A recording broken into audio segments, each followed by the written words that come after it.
곁에는 언제나 진영의 유불리를 넘어 나라 전체를 볼 줄 아는 정치인, 정치로 풀 일을 정치로 풀어주시는 어른들이 계셨습니다. 지금 우리 국민들이 가장 간절히 기다리는 것도 바로 그런 큰 정치의 복원이라고 생각합니다.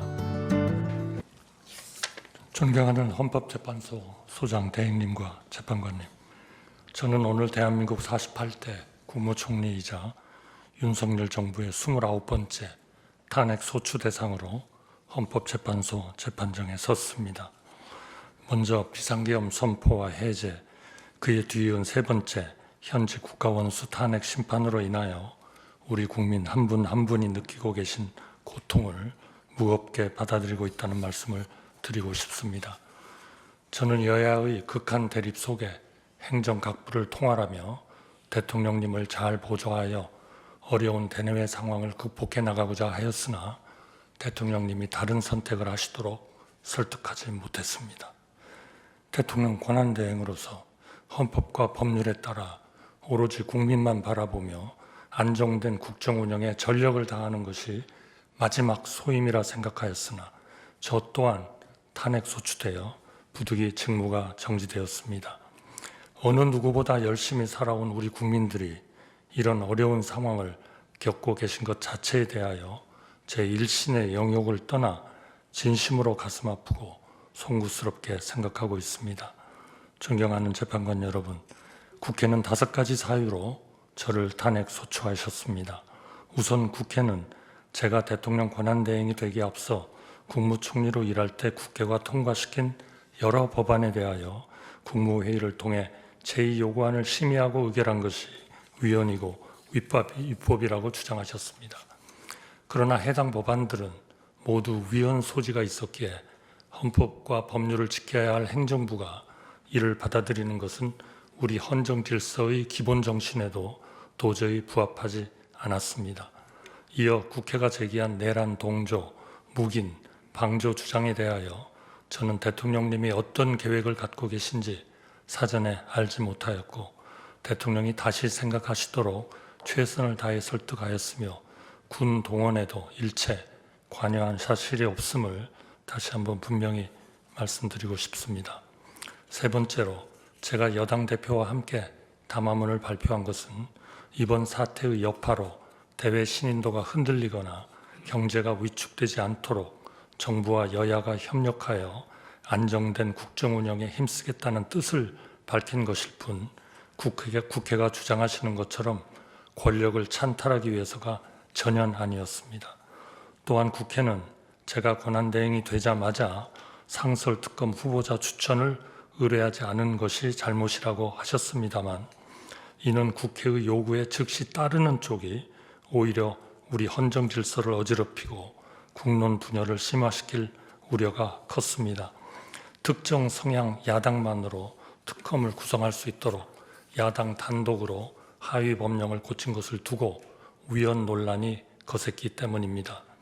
따라서 대통령 권한대행인 저로서는 과연 어떤 결정이 헌법과 법률에 부합하며 국가 전체를 위하여 올바르고 이로운지 여러 의견을 듣고 숙고할 시간이 절실하였습니다. 이미 공수처, 경찰, 검찰, 국방부 등 여러 국가기관이 대규모 계엄 관련 수사를 벌이고 있어 증거인멸이나 수사 지연 우려도 거의 없었습니다. 마지막 탄핵 사유는 헌법재판소 재판관님 임명 문제였습니다. 저는 대통령 권한대행은 대통령의 고유 권한 행사를 최대한 자제해야 한다는 점, 여야의 실질적 합의 없이 헌법재판관을 임명하는 것은 우리 헌정사에 전례가 없다는 점을 깊이 고민하였습니다. 나라가 어렵고 국론이 분분할수록 우리가 돌아봐야 할 것도 우리가 추구해야 할 것도 오직 원칙과 가치 그리고 국민의 합의라는 점도 마음에 새겼습니다. 그런 맥락에서 여야의 합의를 여러 번 간곡히 요청하였고 여야가 합의하면 즉각 임명하겠다고 약속드렸습니다만 국회는 탄핵 소추로 응답하셨습니다. 이는 제 일신의 영역을 떠나 우리 국민과 헌정 질서 전체를 위하여 가슴 아픈 일이라 생각합니다. 존경하는 재판관 여러분, 저는 대한민국 1인당 국민소득이 300달러가 채 안 되던 1970년 공직에 입문하였습니다. 미국, 일본, 독일처럼 우리보다 10배, 20배 잘 사는 나라를 까마득하게 바라보며 언젠가 우리 국민도 선진국 국민이 누리는 풍요와 안정을 누릴 수 있게 되기를 염원하였습니다.